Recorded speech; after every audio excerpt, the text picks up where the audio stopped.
Hair transplant के बाद क्या आपको भी डर लगता है कि कहीं ग्रोथ रुक ना जाए?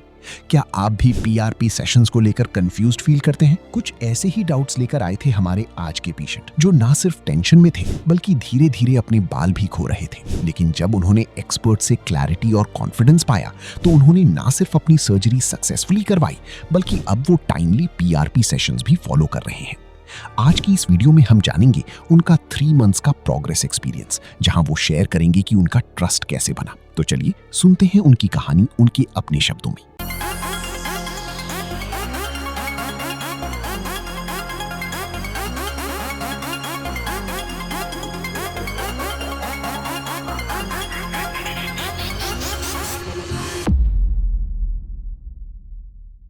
मेरा नाम विशाल बिश्नोई है। मेरी एज 28 ईयर्स है। मैंने 2 महीने पहले अपना ट्रांसप्लांट कराया था और आज मेरी सेकेंड पीआरपी है। फर्स्ट डे मुझे स्लिट्स मेकिंग थी, सेकेंड डे मेरी सर्जरी थी। लगभग मेरी सर्जरी 7.5 से 8 घंटे चली थी। 2600 मुझे ग्राफ्ट्स लगे थे। यहाँ एकदम हाइजीन बहुत अच्छे से मेंटेन होता है। There is no pain. मेरी सर्जरी को 2 महीने हो गए हैं। अभी मेरा शेडिंग फेस चल रहा है और मैं एक्सपेक्ट करता हूँ कि रिजल्ट अच्छा ही आएगा। 2 महीने में तो कुछ नहीं होता है। लगभग 6 to 8 मंथ्स मिनिमम चाहिए होते हैं। आफ्टर डिस्चार्ज मुझे डॉक्टर्स ने प्रिकॉशंस बताए थे, जैसे मुझे डायरेक्ट सन में नहीं जाना है, मुझे एकदम स्ट्रेट सोना है, कलवट नहीं चेंज करनी है, हर 15 to 20 मिनट्स मुझे सलाइन बैटर स्प्रे करना है, डायरेक्ट डस्ट में नहीं जाना है, जहाँ भी जाना है लगभग कैप वेयर करके जाना है। सर्जिकल कैप होती है उसको। यहाँ सर्विस बहुत अच्छी है। आई मीन सब बात करने वाले बहुत अच्छे हैं, कैमरामैन, डॉक्टर्स और जितने भी लोग हैं, सर्विस एकदम अमेजिंग है। आप एक्सपेक्ट नहीं करेंगे उससे ज़्यादा अच्छी है। फर्स्ट पीआरपी होती है जिससे प्लाज्मा रिच प्लेटलेट्स बोलते हैं। आपके लगभग 20 ml ब्लड लेंगे, उसको एक मशीन में घुमा के आपका प्लाज्मा निकाल लेते हैं। वो आपके हेड में जगह जगह पंच किया जाता है। कोई ऐसा पेन नहीं होता है, हल्का सा लगता है जैसे चींटी काट रही है, लेकिन वो अच्छा होता है हेयर की ग्रोथ के लिए। लगभग उससे डेंसिटी अच्छी होती है। अपने इंडिया में बहुत सारी जगह लगभग सर्जरीज होती हैं, लेकिन मैं सोशल मीडिया पे देखता था रिजल्ट किसका इतना अच्छा आ रहा है, हेयरलाइन किसकी कितनी ज़्यादा अच्छी बन रही है।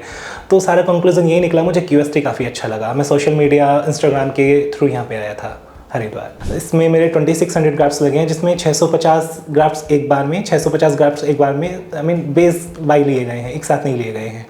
ये इससे इसकी सर्वाइवल रेशियो काफ़ी बढ़ जाता है। ये थी मेरी हेयर ट्रांसप्लांट जर्नी। 2 महीने का मेरा जो भी एक्सपीरियंस रहा मैंने आपके साथ शेयर किया। नेक्स्ट टाइम फिर मिलते हैं। Thank you. जैसा कि आप स्क्रीन पर देख सकते हैं, पेशेंट के फ्रंटल व्यू से उनका फॉरहेड काफी वाइड लग रहा है, जो उनकी रिसीडेड हेयरलाइन का एक क्लियर इंडिकेशन है।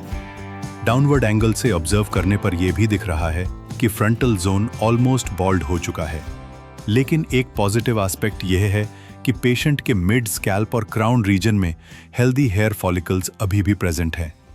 इन एग्जिस्टिंग फॉलिकल्स की प्रेजेंस से हेयर ट्रांसप्लांट के बाद नेचुरल डेंसिटी और वॉल्यूमिनस अपीयरेंस मिलने की स्ट्रॉन्ग पॉसिबिलिटी होती है।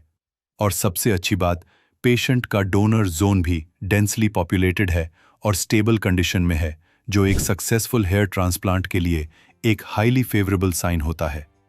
इन सभी पैरामीटर्स को देखते हुए ये क्लियरली दिख रहा है कि पेशेंट हेयर ट्रांसप्लांट के लिए एक आइडियल कैंडिडेट है। So stay tuned till the end of the video. Initial analysis and detailed consultation. हमारे एक्सपर्ट्स ने पेशेंट के फेशियल फीचर्स और बाल्डनेस पैटर्न को ध्यान में रखते हुए एक कस्टमाइज्ड हेयरलाइन डिजाइन की। ये हेयरलाइन ग्लोबेला पॉइंट से प्रिसाइज मेजरमेंट्स लेकर इस तरह डिजाइन की गई कि सिमेट्री और नेचुरल अपीयरेंस परफेक्टली मेंटेन हो सके। इसके साथ साथ अफेक्टेड फ्रंटल एरिया को भी एक्यूरेटली आउटलाइन किया गया, ताकि सर्जरी के दौरान रिसिपिएंट एरिया क्लियरली डिफाइंड रहे। ये पूरा प्री सर्जिकल मैपिंग प्रोसेस हमारी सर्जिकल टीम को एक क्लियर ब्लूप्रिंट प्रोवाइड करता है, जिससे इम्प्लांटेशन हाईली एक्यूरेट और एस्थेटिकली बैलेंस तरीके से परफॉर्म हो सके।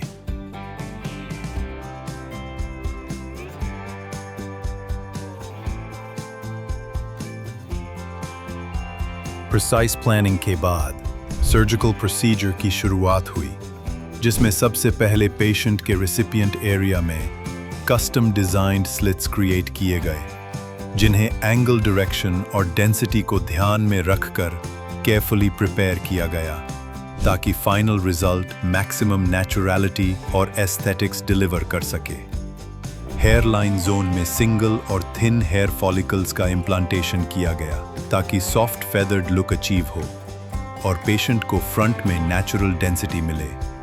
फ्रंटल एरिया में डेंसिटी एनहांस करने के लिए डबल और ट्रिपल फॉलिक्यूलर यूनिट्स का इम्प्लांटेशन किया गया। इम्प्लांटेशन के लिए हमारे एक्सपर्ट्स ने सावा इम्प्लांटर का यूज़ किया, जिसका ग्लाइडिंग होल सिर्फ 0.7 मिलीमीटर का होता है और ये एक ग्लोबली ट्रस्टेड डिवाइस है जो हाई प्रिसिजन और मिनिमल ट्रॉमा इम्प्लांटेशन के लिए जाना जाता है। इस पूरे केस में टोटल 2000 सठोंडे ग्राफ्ट्स इम्प्लांट किए गए जो पेशेंट के सेफ डोनर जोन से एक्सट्रैक्ट किए गए थे। एक्सट्रैक्शन के लिए हमारे सर्जन्स ने 0.75 मिलीमीटर पंच टूल का यूज़ किया, जिससे डोनर एरिया में मिनिमल स्कारिंग होती है और हीलिंग एक्सेप्शनली फास्ट होती है। चलिए अब पेशेंट से जानते हैं उनके इस सर्जिकल प्रोसीजर का एक्सपीरियंस क्या, उन्हें इसमें कोई डिस्कम्फर्ट फील हुआ या फिर उनकी सर्जरी एकदम स्मूथ रही।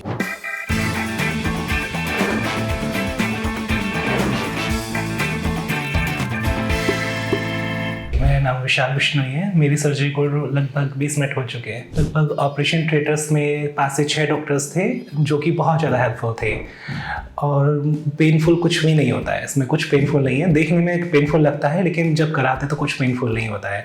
रिफ्रेशमेंट के लिए अच्छा टाइम देते हैं ओटी में। आपको वॉशरूम जाना है तो बहुत ज़्यादा आराम से आपको ले जाते हैं, कोई दिक्कत वाली बात नहीं होती है। मैं कहता हूँ आपको भी ये कराना चाहिए। बिफोर सर्जरी मुझे बहुत डर लगता था, माइंड में कुछ प्रॉब्लम तो नहीं होगी, पेन कितना होगा, ये कुछ माइंड का गेम तो नहीं है। लेकिन माइंड की 7 लेयर्स में से सिर्फ ये 2 लेयर पे काम करता है, इसमें कोई पेन नहीं होता है।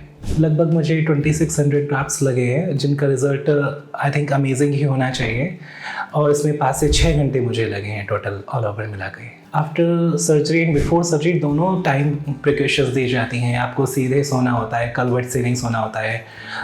एक एल्कलाइन वाटर होता है जिसको आपको हर घंटे स्प्रे करना पड़ता है जिससे हाइड्रेट रहे सिर। और अपना ना तो आपको सिर खुजाना है ना किसी कलवट सोना है, ओनली स्ट्रेट सोना है।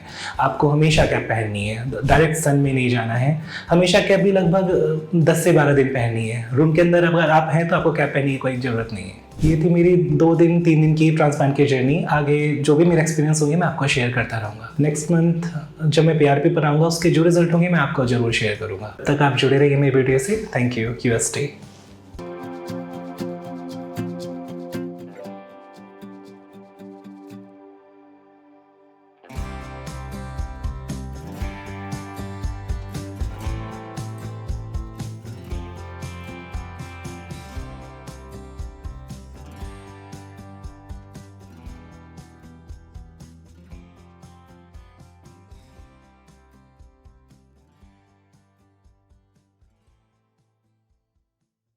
तो आइए अब देखते हैं पेटेंट के 1 मंथ PRP सेशंस की प्रोग्रेस। 1 मंथ बाद जब हमारे पेशेंट पहली बार अपनी PRP सेशंस के लिए क्लिनिक आए तो हमारे एक्सपर्ट्स ने ऑब्जर्व किया कि उनकी स्कैल्प पर ट्रांसप्लांटेड हेयर्स का करीब 70% शेडिंग हो चुका था। साथ ही अच्छी बात ये थी कि इस समय तक उनका डोनर एरिया भी पूरी तरह से हील हो चुका था। ये पूरी प्रोसेस एक्सपेक्टेड टाइमलाइन के अकॉर्डिंग चल रही थी, जो एक सक्सेसफुल हेयर ट्रांसप्लांट जर्नी का पॉजिटिव साइन है। आज मेरे ट्रांसप्लांट को 1 मंथ हो गया। मेरी फर्स्ट PRP है, उसकी कंडीशन आप देख सकते हैं। आफ्टर हेयर ट्रांसप्लांट मुझे स्ट्रेट सोने के लिए कहा गया था, जो कि मैं सोया जिससे साइड के ग्राफ्ट्स जो हैं वो गड़बड़ ना हो जाएं और ग्राफ्ट्स को कभी अपने हाथों से नहीं छूना है लगभग 48 आवर्स तक। और डायरेक्ट सन में नहीं जाना है लगभग 1 मंथ और डायरेक्ट डस्ट में नहीं जाना है। आपको कैप लगा के रखना है। जब मैं घर गया तो पूरी टीम उससे जुड़ी हुई थी। मेरे फॉलोअर्स ये थे कि मुझे 2 टाइम अपने फोटो भेजने थे, मॉर्निंग में भी इवनिंग में भी, डोनर की भी और जहाँ पे प्लांटेड हुए हैं वहाँ पे भी। 5th day first head wash मेरा यहीं पे हुआ था QST में। नेक्स्ट डे मुझे मॉर्निंग इवनिंग दोनों टाइम हेड वॉश करना था, जो कि मुझे यहाँ अच्छे से समझा दिया गया था। जब मैं डिस्चार्ज होकर घर गया तो मेरे साथ बहुत सारे प्रिकॉशंस थे जो कि टीम मुझे हर घंटे फोन करके पूछ रही थी, मेरे फोटोज ले रही थी, मुझे जो प्रिकॉशंस थे, जो मेडिसिन थी कब लेनी है, सब मुझे बता रही थी, फॉलोअप मेरा बहुत अच्छा रहा है। फर्स्ट डे जब मेरी सर्जरी थी, यहाँ का हाइजीन बहुत अच्छा है, एकदम मेंटेन है। और मेरी सर्जरी लगभग 7.5 घंटे चली थी, जिसमें मुझे बीच बीच में उठने भी दे रहे थे, वॉशरूम भी जाने दे रहे थे, रिफ्रेशमेंट भी मिल रहा था, डॉक्टर्स मुझसे बात कर रहे थे और मैं अपने पूरे होश में था। डॉक्टर्स मुझसे बात कर रहे थे, सब कुछ बहुत अच्छा था। कोई इसमें ऐसा हवा वाली ये सर्जरी नहीं है, बहुत ईजी है। मेरे अकॉर्डिंग एक्सपीरियंस मेरा बेस्ट रहा है। मेरी सर्जरी में मुझे लगभग 2600 ग्राफ्ट्स लगे हैं, आप देख सकते हैं। और मेरा आज 1 मंथ कंप्लीट हुआ है, फर्स्ट पीआरपी हुई है और उसका रिजल्ट अभी चल रहा है। ये सब शेडिंग फेस है, लगभग 2-3 महीने शेडिंग फेस चलेगा। 4th मंथ से मेरे बाल ग्रो करने स्टार्ट होंगे, लगभग 10th मंथ टू 18 मंथ मेरा 100% रिजल्ट आएगा। आज मेरी फर्स्ट पीआरपी है, जिसमें मुझे लग रहा था आधा घंटा लगेगा, 1 घंटा लगेगा, लेकिन 15 मिनट्स में मेरी कंप्लीट हो गई है और पेन बिल्कुल भी नहीं था, एकदम रिलैक्स में था। पीआरपी के लिए आपका ब्लड लेंगे लगभग 20 ml, उसको एक मशीन में घुमाया जाता है, जिसमें आपका येलो पार्ट अलग हो जाता है और रेड अलग। येलो पार्ट को इंजेक्ट किया जाता है आपके हेड में, जिसमें पेन बिल्कुल भी नहीं होता है, वो आपके बालों को हाई वॉल्यूम देता है। ये था मेरा 1 मंथ का एक्सपीरियंस। जो भी रिजल्ट होगा मैं नेक्स्ट टाइम आपको शो करता रहूंगा। तब तक आप जुड़े रहिए मेरी जर्नी से। Thank you guys, thank you KST।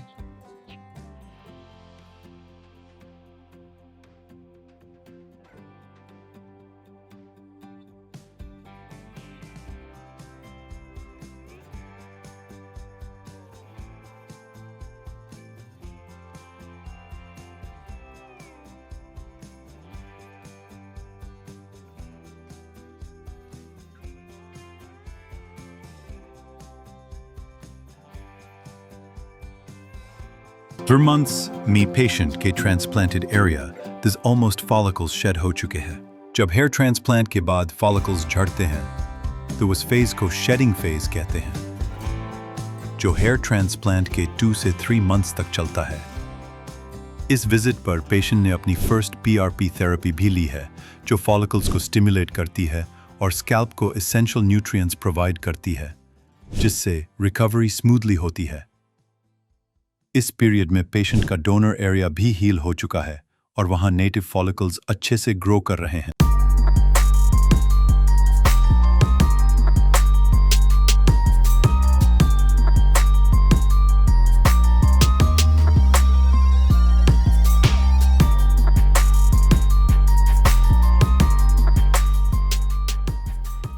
मैंने 2 महीने पहले अपना ट्रांसप्लांट कराया था और आज मेरी सेकेंड पीआरपी है। फर्स्ट डे मुझे स्लिट्स मेकिंग थी, सेकेंड डे मेरी सर्जरी थी। लगभग मेरी सर्जरी 7.5 से 8 घंटे चली थी।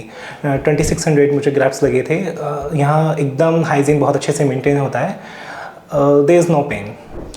मेरी सर्जरी को 2 महीने हो गए हैं, अभी मेरा शेडिंग फेस चल रहा है और मैं एक्सपेक्ट करता हूँ कि रिजल्ट अच्छा ही आएगा। 2 महीने में तो कुछ नहीं होता है, लगभग 6 to 8 मंथ्स मिनिमम चाहिए होते हैं। आफ्टर डिस्चार्ज मुझे डॉक्टर्स ने प्रिकॉशंस बताए थे, जैसे मुझे डायरेक्ट सन में नहीं जाना है, मुझे एकदम स्ट्रेट सोना है, कलवट नहीं चेंज करनी है, हर 15 to 20 मिनट्स मुझे स्लाइन बैटर स्प्रे करना है, और डायरेक्ट डस्ट में नहीं जाना है, जहाँ भी जाना है लगभग कैप वेयर करके जाना है, सर्जिकल कैप होती है उसको। यहाँ सर्विस बहुत अच्छी है, आई मीन सब बात करने वाले बहुत अच्छे हैं, कैमरामैन, डॉक्टर्स और जितने भी लोग हैं, सर्विस एकदम अमेजिंग है। आप एक्सपेक्ट नहीं करेंगे उससे ज़्यादा अच्छी है। फर्स्ट पीआरपी होती है जिससे प्लाज्मा रिच प्लेटलेट्स बोलते हैं। आपके लगभग 20 ml ब्लड लेंगे, उसको एक मशीन में घुमा के आपका प्लाज्मा निकाल लेते हैं, वो आपके हेड में जगह जगह पंच किया जाता है। कोई ऐसा पेन नहीं होता है, हल्का सा लगता है जैसे चींटी काट रही है, लेकिन वो अच्छा होता है हेयर की ग्रोथ के लिए। लगभग उससे डेंसिटी अच्छी होती है। अपने इंडिया में बहुत सारी जगह लगभग सर्जरीज होती हैं, लेकिन मैं सोशल मीडिया पे देखता था रिजल्ट किसका इतना अच्छा आ रहा है, हेयरलाइन किसकी कितनी ज़्यादा अच्छी बन रही है। तो सारा कंक्लूजन यही निकला, मुझे QST काफ़ी अच्छा लगा। मैं सोशल मीडिया इंस्टाग्राम के थ्रू यहाँ पे आया था हरिद्वार। इसमें मेरे 2600 ग्राफ्ट्स लगे हैं, जिसमें 650 ग्राफ्ट्स एक बार में, 650 ग्राफ्ट्स एक बार में, आई मीन बेस बाई लिए गए हैं, एक साथ नहीं लिए गए हैं। ये इससे इसकी सर्वाइवल रेशियो काफ़ी बढ़ जाता है। ये थी मेरी हेयर ट्रांसप्लांट जर्नी। 2 महीने का मेरा जो भी एक्सपीरियंस रहा मैंने आपके साथ शेयर किया। नेक्स्ट टाइम फिर मिलते हैं। Thank you.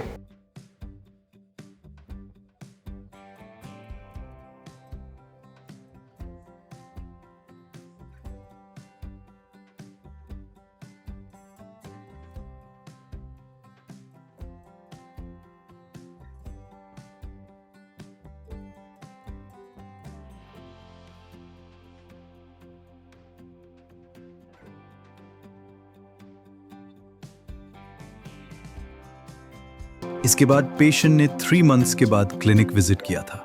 चलिए अब जानते हैं कि इन 3 मंथ्स में पेशेंट का एक्सपीरियंस कैसा रहा। 3 मंथ्स में शेडिंग फेज कंप्लीट हो चुका है। इस स्टेज पर जो ग्रोथ नजर आ रही है वो अभी थिन और डेलिकेट है, जो कंप्लीटली नॉर्मल है। अगले कुछ महीनों में ये नए बाल धीरे धीरे थिक, डेंस और मैच्योर अपीयरेंस लेना शुरू करेंगे।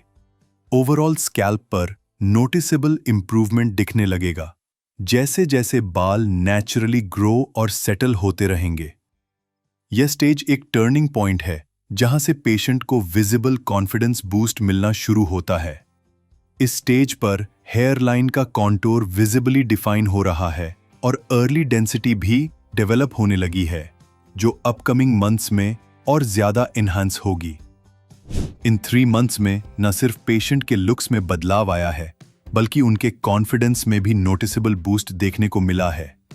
अब तक पेशेंट अपनी प्रोग्रेस से खुश भी हैं और सेटिस्फाइड भी। और मेरे ट्रांसप्लांट को 3 महीने हो गए हैं। आज मेरी 3rd PRP है। मुझे लगभग 2600 बाल लगे। मेरी सर्जरी लगभग 7.5 घंटे चली थी और इसमें पेन जैसा कुछ नहीं था। लगभग इसमें मामूली सही पेन नहीं होता है। QST मैं इंस्टाग्राम पे देख के आया था, रील्स वगैरह, तो उसमें मुझे रिजल्ट इसका अच्छा खासा दिख रहा था। मैं इसलिए QST को चूज़ किया। मेरे हेयर ट्रांसप्लांट को 3 महीने हो गए हैं। रिजल्ट जितना भी आ रहा है अभी आप देख सकते हैं। अभी लगभग 6 मंथ्स और लगेंगे रिजल्ट आने में। हेयर ट्रांसप्लांट के लगभग 5 दिन बाद मेरी लाइफ नॉर्मल हो गई थी और जो डोनर एरिया है वो नेक्स्ट डे से हील होना शुरू हो गया था। लगभग 7th डे एक जख्म उसमें भर चुका था। उसमें कोई ऐसा पेन वगैरह कुछ नहीं था। ट्रांसप्लांट के बाद जो प्रिकॉशंस थी उसमें मेन था आपको स्ट्रेट सोना है फॉर 5 डेज, जब तक आपका हेड वॉश नहीं होता है। मेडिसिन टाइम पर लेनी है 7 डेज तक। अपना दूध नहीं लेना है, पस पड़ने वाली चीज़ें से चावल नहीं लेनी होती हैं। डायरेक्ट सन में नहीं जाना है, डायरेक्ट धूल में नहीं जाना है। स्ट्रेट सोना थोड़ा टफ टास्क होता है, लेकिन 5 डेज हो जाते हैं उसमें कवर। जो आपको स्ट्रेट सोने के लिए बोला जाए तो आपको स्ट्रेट ही सोना है। साइड में करवट नहीं लेनी, आपको स्वेलिंग आ सकती है, इचिंग होती है तो खुजाना नहीं है, आपके ग्राफ्ट निकल सकते हैं। स्टार्टिंग में लगभग 7 to 8 डेज आपको इसका प्रॉपर ध्यान रखना है, बाकी सब कवर हील हो जाता है। कंसल्ट के टाइम पे मुझे बहुत ज़्यादा अलर्ट किया गया, यानी कि आपके घर में किसी को जेनेटिक्स तो नहीं है, आपको किस चीज़ से एलर्जी है। आप मेरे पे एनेस्थीसिया पहले टेस्ट किया गया, डायरेक्ट मेरा ऐसे ट्रांसप्लांट नहीं किया गया।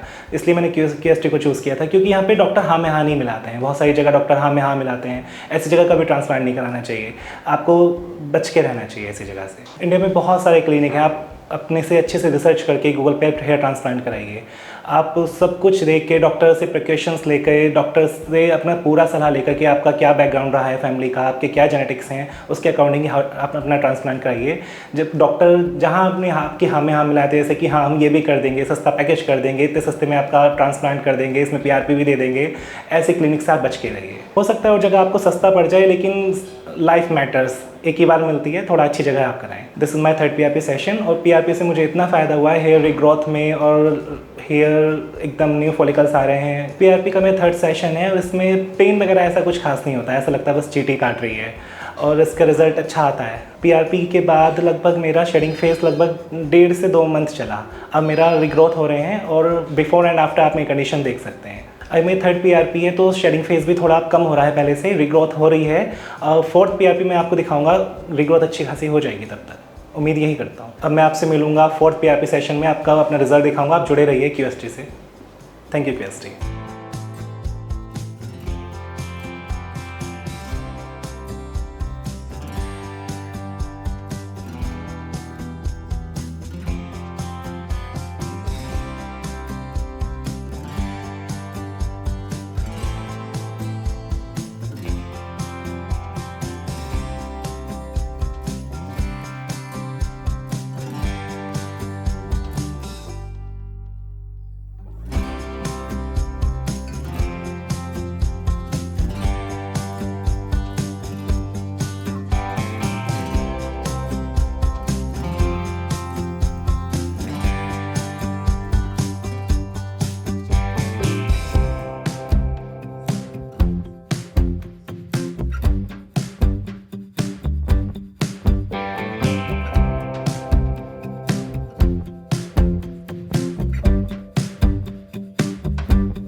हेलो फ्रेंड्स, अगर आपने अभी तक हमारे चैनल को सब्सक्राइब नहीं किया है तो प्लीज इस वीडियो को लाइक कीजिए, शेयर कीजिए और हमारे चैनल को सब्सक्राइब कीजिए। और ध्यान रहे बेल आइकन दबाना ना भूलें, जिससे हमारे हर वीडियो का अपडेट आपको समय समय पर मिलता रहेगा।